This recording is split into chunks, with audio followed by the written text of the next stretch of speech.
আইনা ইয়াকুনুন নাস ইয়াউমা তুবাদদালুল আরদু গায়রাল আরদ ওয়াস সামাওয়াত, যেই দিন আসমান জমিনকে আল্লাহ তাআলা উলটপালট করবেন, সেই দিন মানুষগুলো কোথায় বসবাস করবে, কোথায় থাকবে?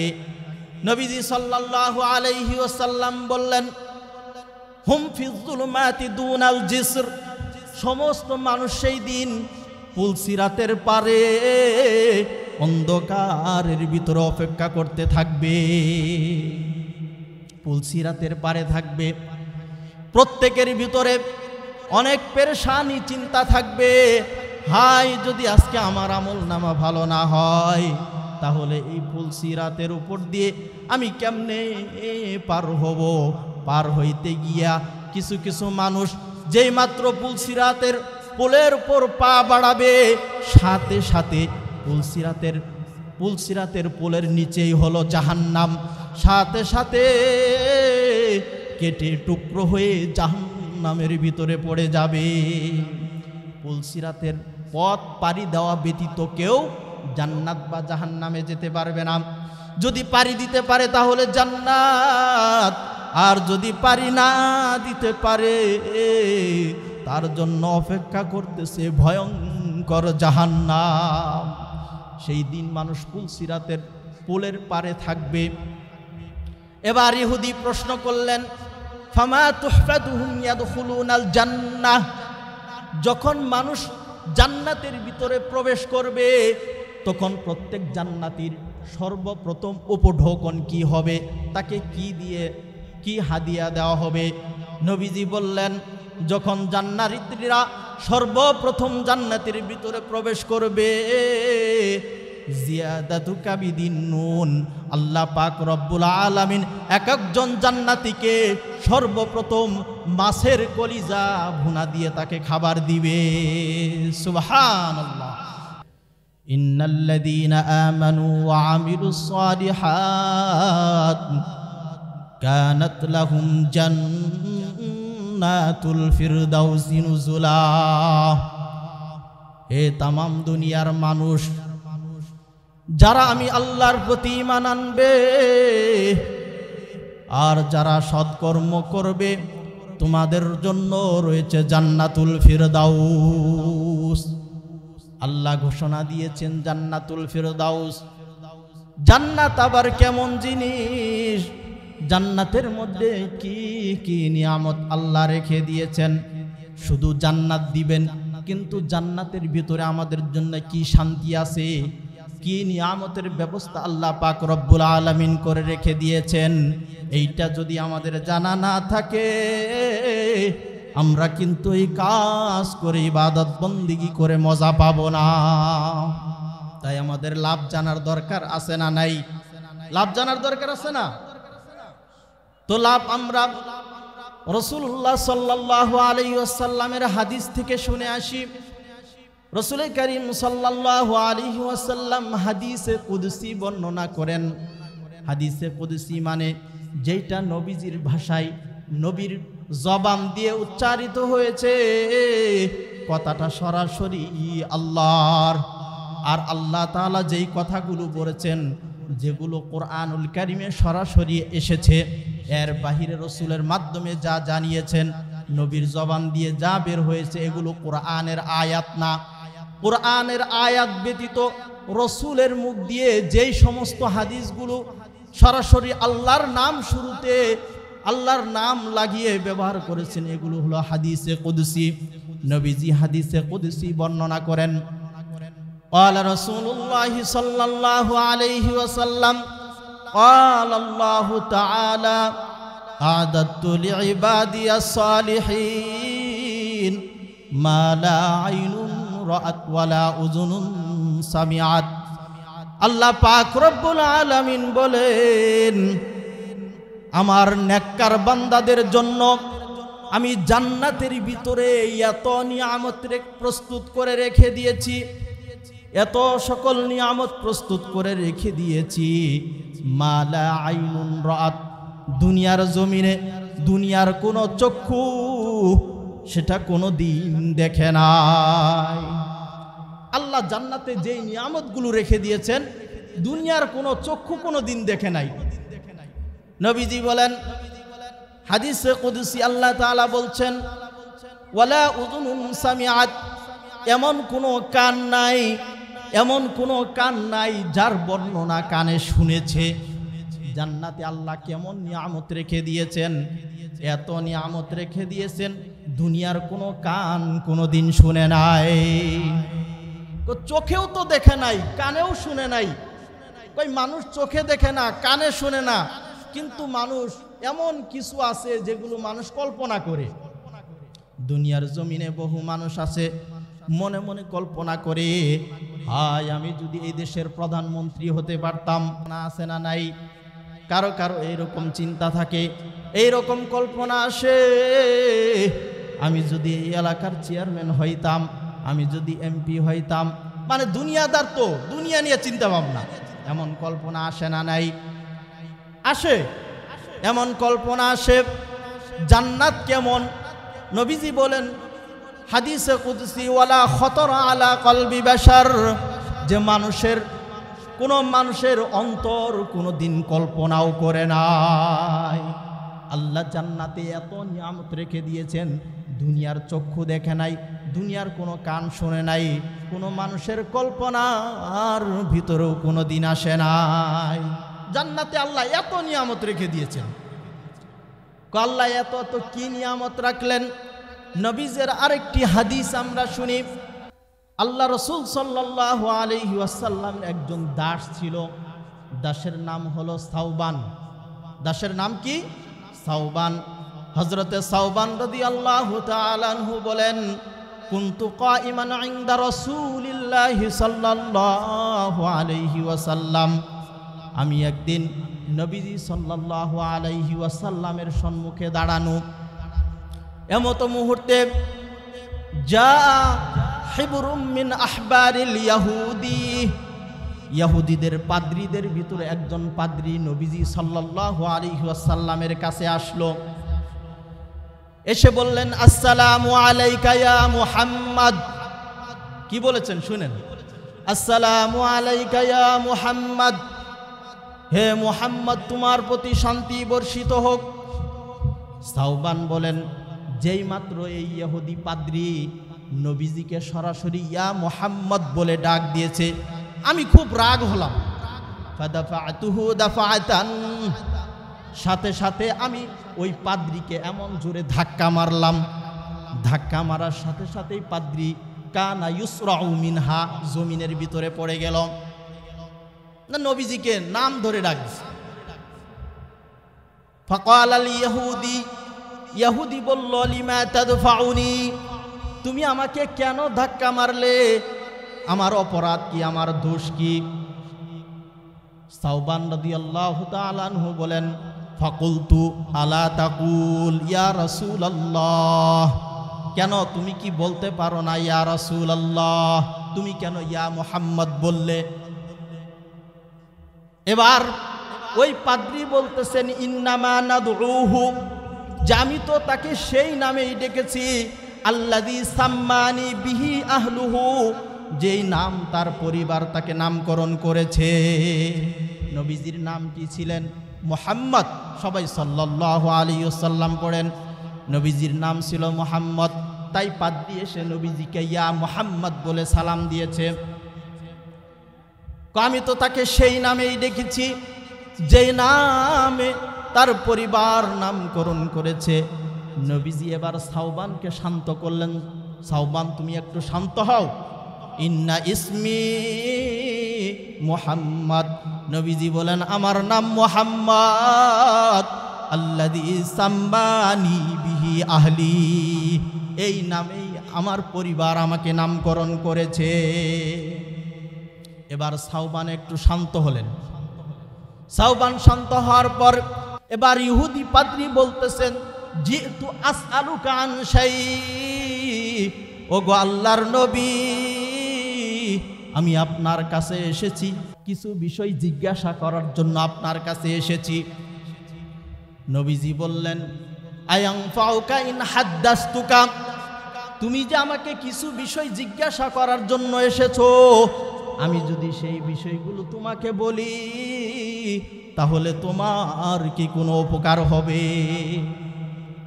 তুমি আমাকে প্রশ্ন করতে এসেছো কিছু বিষয় জানার জন্য, আমি যদি বলে দেই তাহলে তোমার কি কোনো উপকার হবে? এবার ইহুদি বলতেছেন, ইহুদি পাদ্রী বলতেছেন, আসমাউ উজনাইয়া, ওগো আল্লাহর রাসূল আপনি একটু বলেন, আমি নিজ কানে মনোযোগ সহকারে শুনব। নিজ কানে কি মনোযোগ সহকারে শুনব। নবীজি বললেন সাল, তাহলে তুমি প্রশ্ন করো। এবার নবীজিকে ইহুদি পাদ্রী প্রশ্ন করলেন। সর্বপ্রথম প্রশ্ন, আইনা ইয়াকুনুন নাস ইয়াউমা তুবাদদালুল আরদু গায়রাল আরদি ওয়াস সামাওয়াত, যেই দিন আসমান জমিনকে আল্লাহ পাক উলট পালট করে দিবেন, সেই দিন মানুষ কোথায় বসবাস করবে? কোন দিন আসমান জমিনকে আল্লাহ উলট পালট করে দিবেন? যেই দিন কিয়ামত ঘটবে, এই আসমান জমিন কিচ্ছু ঠিক থাকবে না, জমিনগুলো তোলার মতো উঠতে থাকবে, তারকারাজিগুলো খসে খসে পড়বে, চন্দ্র সূর্যগুলো ঠিক থাকবে না, এই আসমান পরিবর্তন হবে। সেই দিনের কথা এই পাদ্রী জিজ্ঞাসা করতেছেন।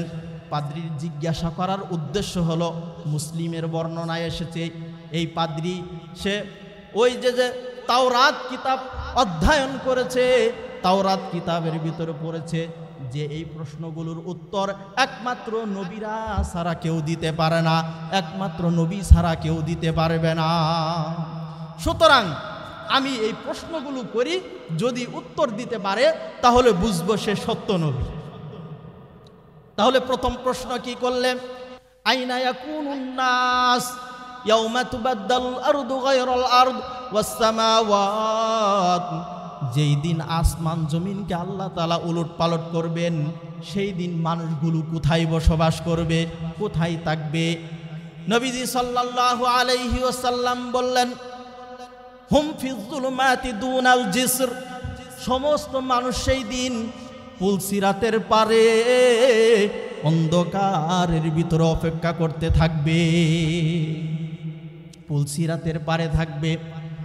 প্রত্যেকের ভিতরে অনেক পেরেশানি চিন্তা থাকবে, হাই যদি আজকে আমার আমল নামা ভালো না হয় তাহলে এই পুলসিরাতের উপর দিয়ে আমি কেমনে পার হব?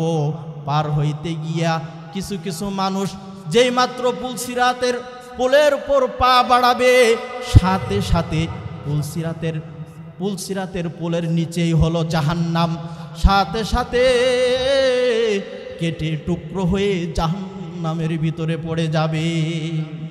পুলসিরাতের পথ পাড়ি দেওয়া ব্যতীত কেউ জান্নাত বা জাহান্নামে যেতে পারবে না।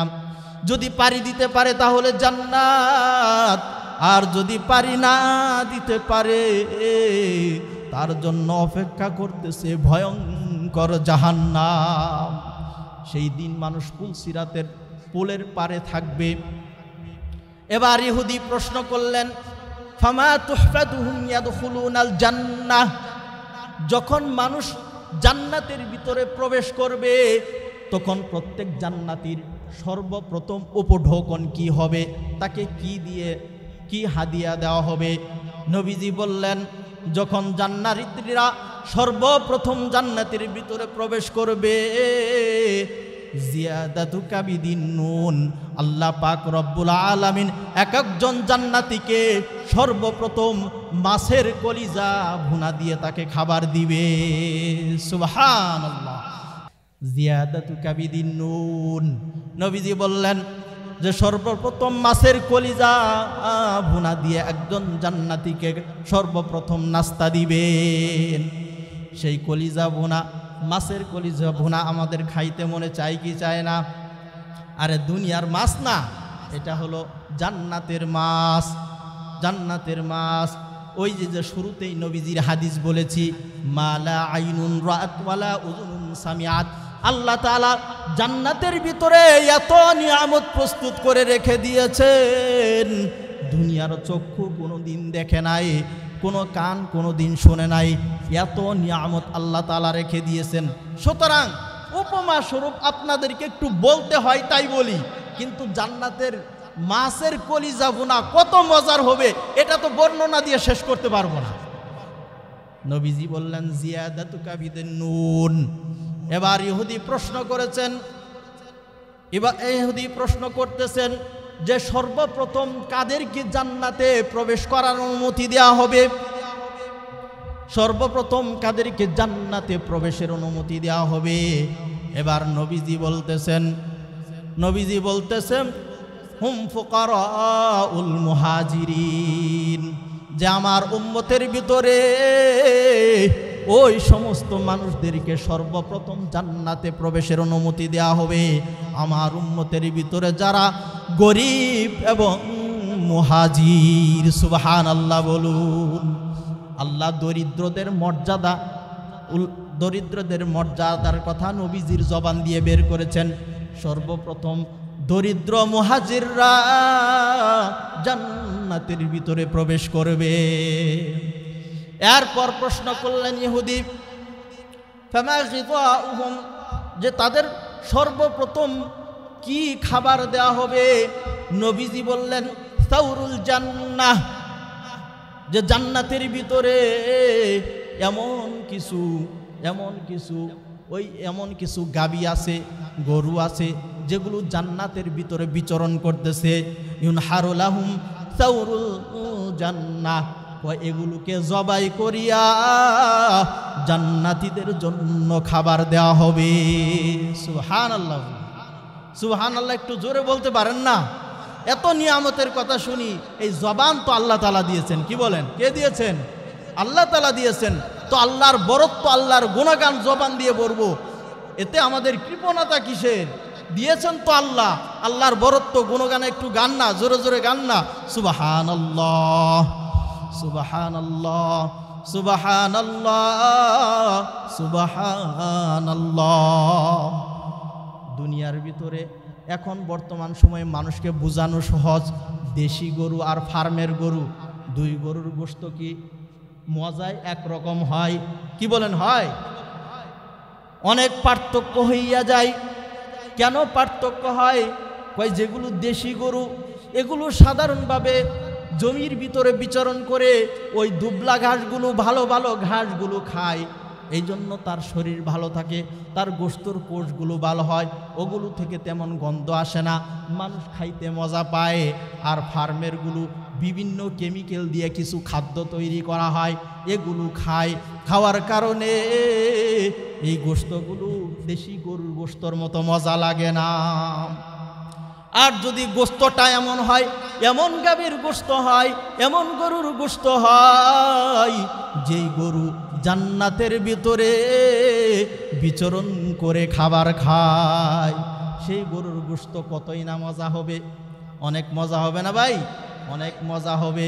কারণ জান্নাতের ভিতরে নবীজি সাল্লাল্লাহু আলাইহি ওয়াসাল্লাম বলেন মা ফিল জান্নাতি শাজারাতুন ইল্লা ওয়াসাকুহা মিন যাহাব। আল্লাহু আকবার বলেন। জান্নাতের ভিতরে এমন কোনো গাছ থাকবে না যেই গাছের কাণ্ডগুলো স্বর্ণ হবে না। প্রত্যেকটা পাতা থাকবে স্বর্ণের, প্রত্যেকটা পাতা থাকবে স্বর্ণের। জান্নাতের মাটিটা হবে স্বর্ণের। জান্নাতের ভিতরে যেই দেওয়ালগুলো থাকবে, যেই দালানগুলো থাকবে, এগুলো জবরদস্ত পাথর দ্বারা, এগুলো রূপা দ্বারা, এগুলো হীরা মণিমুক্তা দ্বারা আল্লাহ তাআলা জান্নাতের ভিতরে ঘর নির্মাণ করে রেখে দিয়েছেন। তাই তো আল্লাহ সূরা আলাই বলেন ওয়াল আখিরাতু খায়রু ওয়া আবকা, ওয়াল আখিরাতু খায়রু ওয়া আবকা। যে জান্নাত তো অনেক উঁচু মানের। তোমরা দুনিয়াতে জমিন দেখো, এগুলো হলো মাটির, কোথাও কাদা, কোথাও বালু, মানুষের মাথায় লাগে, প্যাক হইলে জামায় লাগে, মানুষ হাঁটতে অসুবিধা হয়। কিন্তু জান্নাতের মাটিগুলো থাকবে স্বর্ণের। এত নিয়ামত, এত নিয়ামত আল্লাহ জান্নাতের ভিতরে রেখে দিয়েছেন। আল্লাহ তাআলা বলেন বাল তুসিরুনাল হায়াতাদ দুনিয়া। হে দুনিয়ার মানুষ, তোমরা তো শুধু দুনিয়াকেই প্রাধান্য দাও, অথচ একবার ভেবে দেখো না এই দুনিয়া আসমান ওই পরকালের তুলনায় ওই পরকালের তুলনায় কাল কিয়ামতের ময়দানে বিচার কার্য ফয়সালা হওয়ার পরে যেই জান্নাত দান করবে, এই জান্নাতের তুলনায় দুনিয়ার জমিন কত নিম্নমানের। আর তোমরা এইটার মোহেই পড়ে আছো। কি বলেন? মানুষ দুনিয়া নিয়ে ব্যস্ত, পরকালের কোনো চিন্তাই নাই, পরকালের কোনো চিন্তাই নাই। আচ্ছা বলুন তো, আমি যে শুরুতেই বললাম যে মানুষ লাভের আশায়, একজন ড্রাইভার গাড়ি চালায়, একজন কৃষক কৃষি কাজ করে, কিসের আশায়? লাভের আশায়। মনে করুন যে আমরা যে জমিতে ধান আবাদ করি, 1 বিঘা জমিতে 20 থেকে 25 মণ ধান হয়, অনুমান ধরেন 20 থেকে 25 মণ ধান হয়।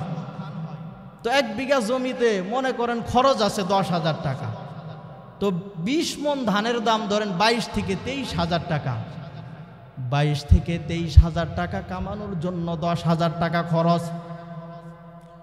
কিন্তু এমনও তো হয় ধানটা কাটার উপযুক্ত হয়ে গেছে, কারেন্ট পোকাইসা ধানগুলোকে কেটে দিয়েছে, এখন 20 মণের জায়গায় 5 মণ হয় কি হয় না? এখন বলুন তো 5 মণ ধানের দাম কত? বড় জোর 7,000 টাকা হবে। তাহলে 10,000 টাকা খরচ, ধান আসলো 7,000 টাকার।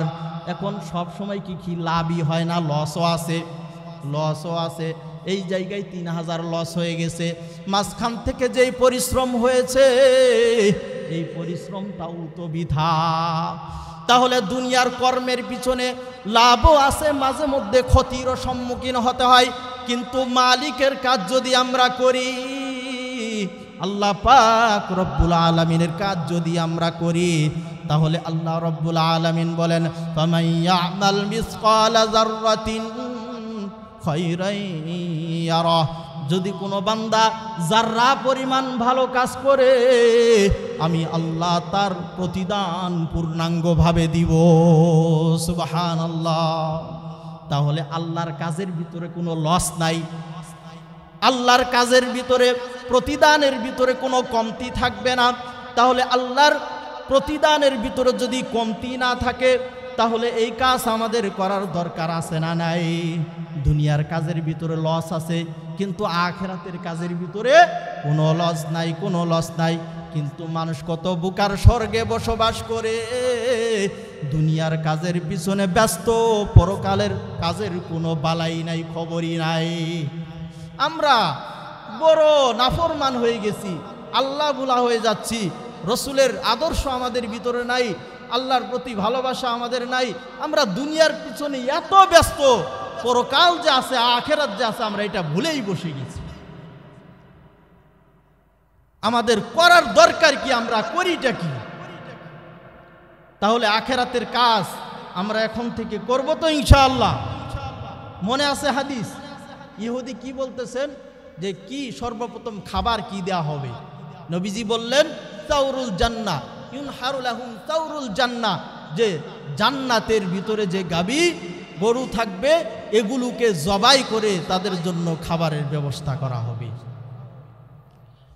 এবার ইহুদি বললেন, ইহুদি প্রশ্ন করতেছেন যে ওগো আল্লাহর নবী,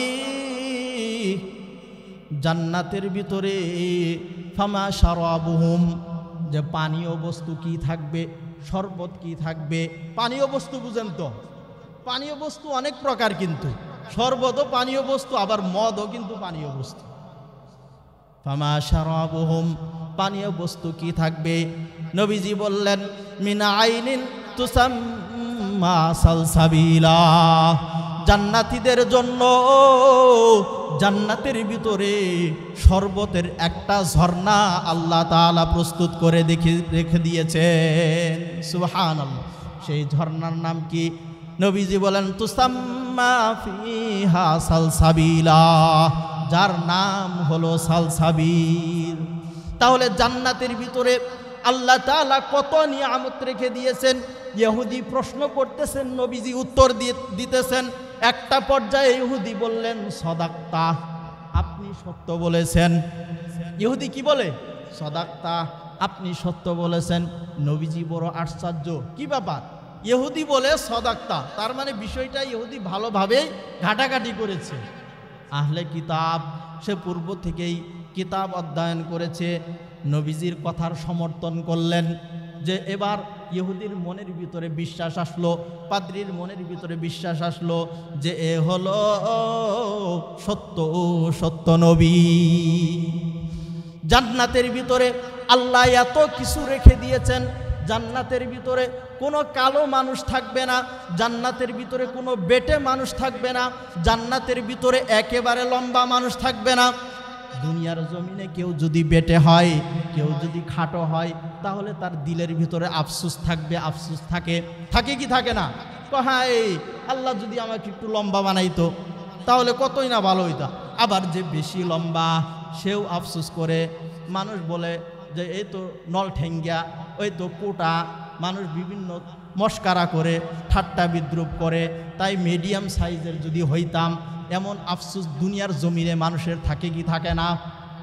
তাই জান্নাতের ভিতরে এক একজন জান্নাতি একেবারে বেটেও হবে না, আবার একেবারে লম্বাও হবে না। সকল জান্নাতি মাঝারি ধরনের হবে। জান্নাতের ভিতরে আল্লাহ পাক রব্বুল আলামিন প্রত্যেকটা মানুষের হাদিসে এসেছে 30 থেকে 33 বছরের যুবক করে আল্লাহ তাআলা উত্তোলন করবেন। আল্লাহ তাআলা প্রত্যেককেই 30 থেকে 33 বছরের যুবক হিসাবে আল্লাহ তাআলা বয়স দান করবেন। জান্নাতের ভিতরে সবাই যুবক থাকবে। এক একজনের যুবক, এক একজনের কোনো যৌন শক্তির কোনো কমতি থাকবে না। প্রত্যেক যুবকের গায়ে আল্লাহ তাআলা এত শক্তি দান করবেন, কয় 100 পুরুষের গায়ে যেই শক্তি, এক একজন জান্নাতীর গায়ে আল্লাহ সেই শক্তি দান করবেন। সুবহানাল্লাহ, এত শক্তি আল্লাহ তাআলা দান করবেন। আর জান্নাতীদের জন্য হুর থাকবে, লাহুম ফিহা আজওয়াজুম মুতাহহারা। আল্লাহ রাব্বুল আলামিন পুত পবিত্র হুর জান্নাতীদের জন্য দিবে। দুনিয়ার জমিনে আপনার স্ত্রী, আপনার যে সঙ্গিনী থাকে, তার তো বিভিন্ন সময় সে অসুস্থ হয়, তার শ্লেষা আসে, তার কাশ হয়, বিভিন্ন কিছু হয়।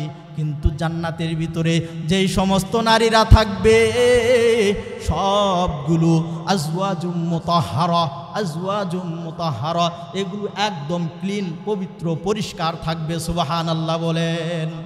আল্লাহ জান্নাতের ভিতরে এত নিয়ামত রেখে দিয়েছেন, কই কোনো জান্নাতি জান্নাতের ভিতরে যে কোনো মনোবাসনা পূরণ করতে পারে। আল্লাহ রাব্বুল আলামিন বলেন, ওয়ালাকুম ফিহা মা তাশতাহি আনফুসুকুম ওয়ালাকুম ফিহা মা তাদউন। আল্লাহু আকবার, আল্লাহু আকবার। একজন জান্নাতীকে বলা হবে, ওয়ালাকুম ফিহা মা তাশতাহি আনফুসুকুম, আজকের দিনে তোমার কি মনে চায়, তুমি যা চাইবে আমি আল্লাহ তোমার জন্য তাই দিয়ে দিব। জান্নাতি যা চাবে আল্লাহ তাই দিবেন। জান্নাতি যা চাবে আল্লাহ তাই দিবেন। এক লোক জান্নাতের ভিতরে এসে বলবে, আল্লাহ আমার না কৃষি কাজ করতে মনে চায়। কি কাজ করতে মনে চায়? কৃষি কাজ মনে করতে চাই। হাদিসটা শোনাই। কানা ইয়াউমান ইউহাদ্দিসু, একদিন নবীজি সাল্লাল্লাহু আলাইহি সাল্লাম হাদিস বর্ণনা করতেছিলেন। এর মধ্যেই আন্না রাজুলাম মিন আহলিল বাদিয়াতি, একজন গ্রাম্য লোক নবীজি সাল্লাল্লাহু আলাইহি ওয়াসাল্লামের পাশে, গ্রামের লোক তো সাদা সিধা মানুষ, নবীজির পাশে। নবীজি বলেন, আন্না রাজুলাম মিন আহলিল জান্নাহ ইস্তাযানা রাব্বাহু ফিজ জারঈ। এক গ্রাম্য লোকের পাশে নবীজি হাদিস বর্ণনা করতেছেন। মজলিসে আরো অন্যান্য সাহাবীরা আছেন। নবীজি বলেন যে একজন জান্নাতি কাল কিয়ামতের ময়দানে জান্নাত দেওয়ার পর আল্লাহর কাছে ইস্তাযানা রাব্বাহু ফিজ জারঈ, কৃষি কাজ করার অনুমতি চাইবে। বলবে যে আল্লাহ আমাকে একটু কৃষি কাজ করার অনুমতি দেন না। আল্লাহ বলবেন, আলাস্তা ফিমা শিতা, এ বান্দা তুই যা চাস জান্নাতের ভিতরে তোর জন্য কি কোনো কিছুর অভাব আছে? তোর কোনো কিছুর অভাব আছে? তুই কৃষি কাজ করতে চাস কেন? লোকটা কি বলবেন, বালা আল্লাহ হ্যাঁ জান্নাতে সবই আছে, ওয়ালাকিন্নী উহিব্বু আন আজরা, কিন্তু আমার মন চায় আমি একটু কৃষি কাজ করতাম, কৃষি কাজের প্রতি আমার বড় মোহাব্বত। কৃষি কাজের প্রতি কি মোহাব্বত? আরে এখনকার দুনিয়াতেও এরকম মানুষ আছে যে কাজ না করলে শরীরের ভিতরে জ্বর আসে, এমন মানুষ আছে না নাই? আমার এক জ্যাঠা কাজ না করলে জ্বর আসে। কারো কারো তো অবস্থা এমন যে কাজ করলে শরীরে জ্বর আসে। যারা অভ্যস্ত না, হঠাৎ করে কঠিন কোনো চাপের কাজ যদি তাকে দেওয়া হয় তাহলে শরীরে জ্বর আসে। আবার কিছু কিছু মানুষ এমন আছে যে কাজ করলে জ্বর আসে। তো ওই লোকটার নেশা, কয় আল্লাহ আমাকে একটু কৃষি কাজ করার অনুমতি দেন না। আল্লাহ বলবে, আরে বান্দা আলাস্তাফি মাসিতা, তোর কি জান্নাতের ভিতরে কোনো কিছুর অভাব আছে? তুই যা চাস তা কি নাই? তুই যা চাস জান্নাতের ভিতরে কি নাই? লোকটা বলবে বালা, হ্যাঁ আল্লাহ সবই আছে, ওয়ালাকিন্নী উহিব্বু আন আজরা, আমার কৃষিকাজের প্রতি মোহাব্বত, তাই আমি একটু কৃষিকাজ করতে চাই। আল্লাহ বললেন ঠিক আছে যা, আমার তো ওয়াদা, ওয়ালাকুম ফিহা মা তাশতাহি আনফুসুকুম ওয়ালাকুম ফিহা মা তাদউন, তোর মনে যা চায় আমি আল্লাহ তাই তাই দিব। যা তোকে কৃষি কাজ করার অনুমতি দিলাম। লোকটা বীজ বপন করবে, ফসল ফলাবে, কাটার উপযুক্ত হবে। ফাকানা আমসালাল জিবাল, ফসলগুলো পাহাড় পরিমাণ হবে, পাহাড় পরিমাণ ফসল হয়ে যাবে। যখন পাহাড় পরিমাণ ফসল হবে, এবার আল্লাহ তাআলা ডাক দিয়ে বললেন, ইয়া ইবনা আদম, হে বনি আদম, আইয়ুশবিউকা শাইআ, কই তোর কোনো কিছু দিয়েই পেট ভরবে না। মানে আল্লাহ বলতেছে যে বনি আদম, তোর কাজের প্রতি এত নেশা, তোর তো কোনো কিছুই পেট ভরাইতে পারবে না, কোনো কিছুই তোকে বিরত রাখতে পারবে না। এবার হাদিস বলতেছেন কার সামনে? এক গ্রাম্য লোকের। আরে বলেন না, হাদিসের শুরু ভুলে গেছেন? হাদিস বলতেছেন নবীজি এক গ্রাম্য লোকের সম্মুখে। গ্রাম্য লোক এবার হঠাৎ কইরা এই পর্যন্ত যখন নবীজি আসছেন, আসার পরে বলতেছেন, ইয়া রাসূলুল্লাহ, তাহলে এই লোকটা আন্না কুরাইশিয়ান, হয়তোবা কুরাইশি হবে, তা না হইলে লোকটা আনসারি হবে। কই আনসারি হবে, তা না হলে কুরাইশি লোক হবে। কই কুরাইশি লোক আর আনসারি লোকদের কৃষিকাজের প্রতি মহাব্বত বেশি। ফাদাহিকা রাসূলুল্লাহি সাল্লাল্লাহু আলাইহি ওয়াসাল্লাম, গ্রাম্য লোকের এমন উক্তি শুনে নবীজি হেসে দিয়েছেন। আর আপনারা একটু হাসেন না, এখানে হাসাও সুন্নত। নবীজি হেসে দিয়েছেন যে হ্যাঁ, দুনিয়ার জমিনে কিছু মানুষ থাকবে যাদের যেই কাজের প্রতি নেশা, জান্নাতের ভিতরে ওইটাই করতে চাবে। এক লোক আইসা বলবে যে আল্লাহ, জান্নাতের ভিতরে আমার একটু মন চায় যে জান্নাতের ভিতরে আমার সন্তান হবে। সন্তান আব্বা আব্বা বইলা ডাকবে। ইস্তাহাল ওয়ালাদু, হাদিসে এসেছে ইস্তাহাল ওয়ালাদু, ওই ব্যক্তির চাওয়া অনুযায়ী আল্লাহ তাআলা জান্নাতের ভিতরে সন্তান দান করবে। সুবহানাল্লাহ বলেন না? জান্নাতের ভিতরে ওই যে আল্লাহ বলেছেন, ওয়ালাকুম ফিহা মা তাশতাহি আনফুসুকুম ওয়ালাকুম ফিহা মা তাদউন, জান্নাতের ভিতরে বান্দা তোমার মন যা চাইবে আমি আল্লাহ তাই তাই দিব। তো আল্লাহর তো ওয়াদা, আল্লাহ তো এই ওয়াদা ভঙ্গ করবে না, করবে? লা মুবাদ্দিলা লিকালিমাতিল্লাহ, দুনিয়ার সকল মানুষের কথা এদিক সেদিক লড়চড় হতে পারে, কিন্তু আমার মালিকের কথা বিন্দু পরিমাণ লড়চড় হবে না। জান্নাতের ভিতরে কত নিয়ামত থাকবে, জান্নাতীদের পদতল দিয়ে নহর থাকবে, চতুর্পাশে উদ্যান থাকবে, বাগান থাকবে, বাগানের ভিতরে দিয়ে যদি নহর থাকে, দৃশ্যটা কতই না সুন্দর, দৃশ্যটা কতই না সুন্দর হবে। এমন জান্নাতে যেতে মন চায় কি চায় না? কি বলেন? চাই। কাজ কইরা না না কইরা, আমল কইরা না না কইরা, আমল না কইরা জান্নাতে যাওয়ার আশা করা যায় না। ভাই হুজুর, এটা কি আপনার মুখের কথা? না না না, ওই যে শুরুতে আমি বলেছিলাম কুরআনুল কারীমে সূরা বাকারার 214 নম্বর আয়াত, আল্লাহ বলেন আম হাসিবতুম আন তাদখুলুল জান্নাতা, হে বান্দা তুমি কি ভেবেছো এমনি এমনি জান্নাতে প্রবেশ করবা? আল্লাহ বলতেছেন, কে বলতেছেন? আম হাসিবতুম আন তাদখুলুল জান্নাহ, হে ইমানদার, হে বান্দা তুমি কি ভেবেছো এমনি এমনি জান্নাতে প্রবেশ করবে? না না না।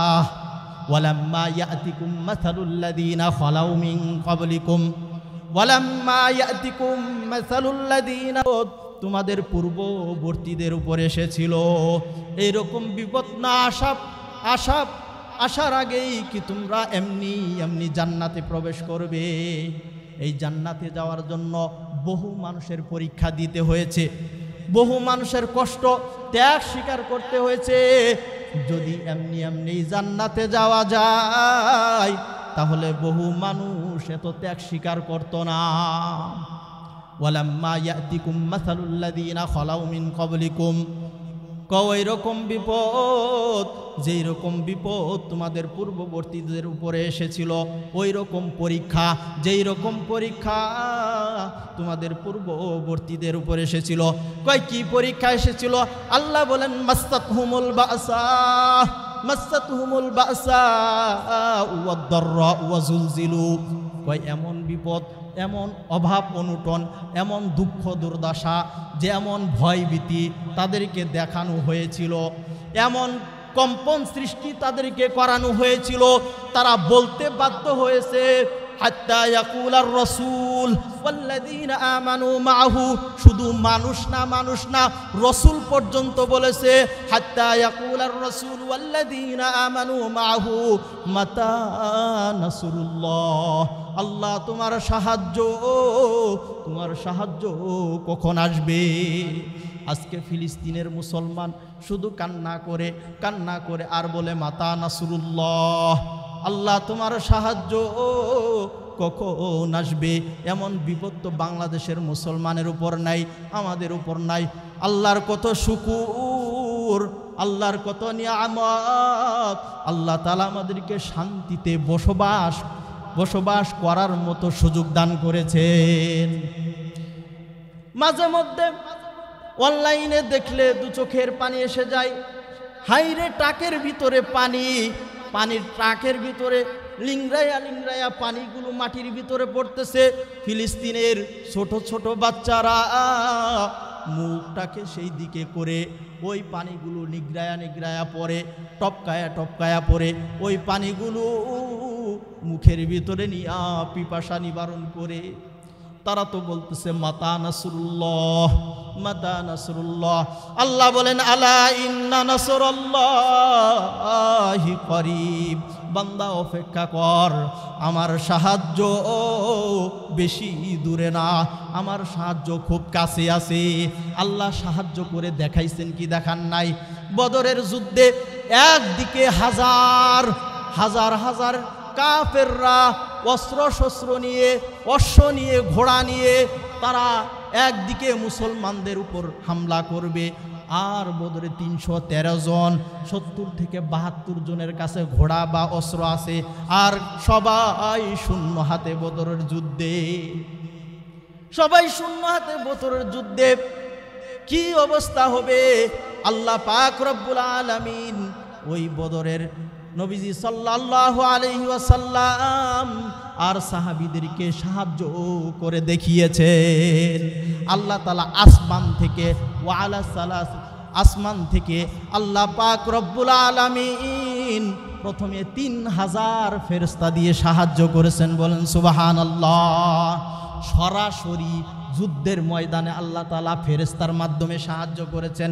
আল্লাহ যদি সাহায্য করতে চায়, সাহায্য বান্দার প্রতি করে, সাহায্য বেশি দূরে নয়, এর মাঝখান থেকে বান্দাদেরকে আল্লাহ পরীক্ষা করেন।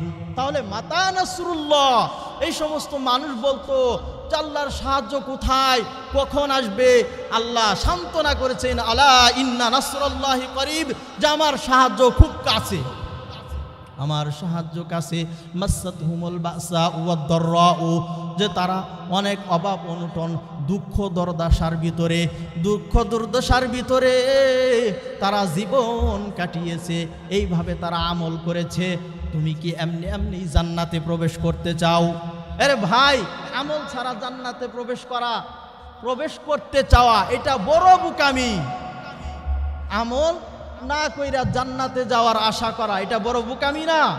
আল্লাহ তাআলা কোরআনেই বলতেছেন, আম হাসিবতুম আন তাদখুলুল জান্নাহ, তোমরা কি এমনি এমনি জান্নাতে প্রবেশ করবা?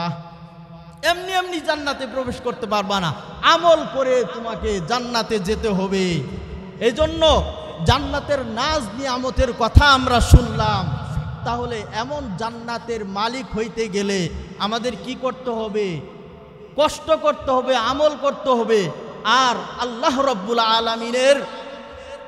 রব্বুল আলামিনের বিধান, এমন কোনো বিধান মানুষের উপর চাপিয়ে দেয় নাই যে মানুষের সাধ্যের বাইরে। আল্লাহ বলেন, ওয়াল্লাযীনা আমানু ওয়া আমিলুস সালিহাত লা নুকাল্লিফু নাফসান ইল্লা উসআহা, যে আমি সাধ্যের বাহিরে কোনো মানুষের উপর কোনো কাজ চাপিয়ে দেয় নাই। অনেকেই মনে করেন শীতের সময় ওযু করে ফজরের নামাজ পড়া এটা বড় কঠিন, কত কঠিন, এমন কঠিন বিধান কেন আল্লাহ দিলেন? এটা কি বড় কঠিন? যারা ইবাদত বন্দেগী করে, যারা ফজরের নামাজ পড়ে, তাদের আজানের সময় হয়ে গেলে মুয়াজ্জিন যখন হাইয়া আলাস সালাহ হাইয়া আলাল ফালাহ বলে ডাক দেয়, তখন তারা আর বিছানায় থাকতে পারে না। তাদের ভালো লাগে না, তাদের কাছে এই ঠান্ডা পানি কোনো পানি ঠান্ডাই মনে হয় না। সুতরাং অভ্যাসে পরিণত করতে হবে। যদি আমরা ন্যাক কাজ করে যেতে পারি, দুনিয়ার কর্ম করলে দুনিয়ার কর্মের প্রতিদান আমার আসতেও পারে, মাঝে মাঝে আমি ব্যর্থও হতে পারি, কিন্তু আল্লাহর কর্ম করলে, পরকালের কর্ম করলে, দিন অনুযায়ী চললে, আমল অনুযায়ী চললে, তাহলে এর প্রতিদান আল্লাহ সুনিশ্চিতভাবে দিবেন। এখানে কোনো কমতি আল্লাহ পাক রব্বুল আলামিন করবেন না। সম্মানিত হাজিরিন, আমি জান্নাতের বিবরণ নিয়ে কথা বললাম, তাহলে আমরা লাভ জানলাম। এখন আমাদের কাজ করতে হবে, আমল করতে হবে। আমল যদি না করি তাহলে আমরা কিন্তু কাল কিয়ামতের ময়দানে ধরা খেয়ে যাব। এজন্য আমল আমরা কি আরো বহু দেরি করে শুরু করব, যে দাড়িগুলো পেকে নেক, আমার যৌন শক্তি, শরীরের ক্ষমতা, বাহাদুরি একটু শেষ হোক, ওই মুহূর্তে আমল করবেন না। আমল এখন থেকেই করতে হবে। যে যত শক্তিশালী, যে যত যুবক, তার আমল আল্লাহর কাছে তত পছন্দনীয়, তত আল্লাহর কাছে গ্রহণযোগ্য। এজন্য আমল আমার এখন থেকেই করে যেতে হবে। পরবর্তীতে আমি সুযোগ পাবো কি পাবো না, আমার সুযোগ হবে কি হবে না, এমনও তো হতে পারে যে আল্লাহ পাক রব্বুল আলামিন আমাকে তওবা করার পর্যন্ত সময় দিবে না। এজন্য এই মাহফিল থেকেই আমরা প্রতিশ্রুতি নিয়ে ওয়াদাবদ্ধ হয়ে যে আজকে তওবা করে, আজকে থেকেই ভালো হয়ে ন্যাক আমলগুলোর এরাদা ইচ্ছা নিয়ে আমি চলবো, আমল করব, এই ইচ্ছা নিয়ে আজকের মাহফিল থেকে আমাদেরকে যেতে হবে। যদি এই নিয়ত করার পর বাড়ি পর্যন্ত পৌঁছতেও পারলাম না, কোনো আমল করতে পারলাম না, একবার সুবহানাল্লাহ পড়তে পারলাম না, কিন্তু তওবা যদি কবুল হয়ে যায়, তাহলে কিন্তু এই তওবা কবুল হওয়ার কারণে আমার আমল নামায় গুনাহ থাকবে না। আর আমল নামায় গুনাহ যদি না থাকে, তাহলে তো আল্লাহ তাআলা আমার জন্য জান্নাত দিয়ে দিবেন, আমরা জান্নাতের মালিক হয়ে যাব। এজন্য তওবা করে এখান থেকে উঠব। আল্লাহ পাক রব্বুল আলামিন আমাদেরকে ন্যাক কাজ বেশি বেশি করার তৌফিক দান করুন। সকলে বলি আমিন। ওয়া আখিরু দাওয়ানা আনিল হামদুলিল্লাহি রাব্বিল আলামিন। আসসালামু আলাইকুম ওয়া রাহমাতুল্লাহ।